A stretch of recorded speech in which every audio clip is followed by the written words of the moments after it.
Hi everyone, my name is Shreya Carr. I'm here to talk about digitalis. Digitalis has another name known as Foxglove. We read about Foxglove in class. I just want to throw in some pop culture there with the first image. This is a picture from Alice in the Wonderland. In the book, she was given a tea which is called Foxglove tea. So Foxglove was introduced by Dr. William Withering actually in 1775 when he discovered it from a gypsy. And he took this, the gypsy gave him a tea which had a concoction of a bunch of stuff, and he introduced it in 1785 after doing a trial on 163 patients. He prepared foxglove in different ways, and he found that having it dried and extracted was the best way. There are also many symptoms with foxglove, like toxicity, nausea, vomiting, abdominal pain, all the works, and also ultimately can lead to death, which is, if you have foxglove in high dosages, it ultimately leads to death. So this is basically a common look. Usually you find foxglove in this bright pink color. It's not necessarily has to be that color, but it's just common. And it was given the name because of the way it actually looked, like if you could fit a fox's paw inside the flower. That's honestly like how it got its name. And digitalis got its name from the Latin root digitus, which means finger. There are other colors of foxglove as well. White is the rarest.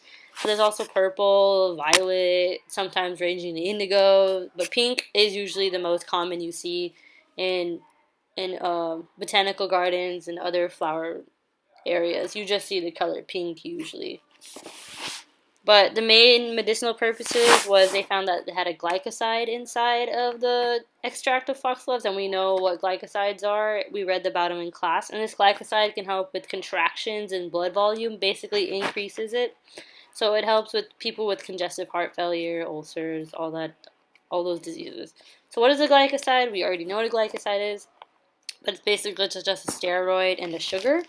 Glycoside, and originin is just another name that I discovered, but I also put down both of the structures. Basically, the only difference is one has an extra hydroxyl group than the other, so digoxin is just more stable to use in medicines, which I explain in the next slide with the chemistry.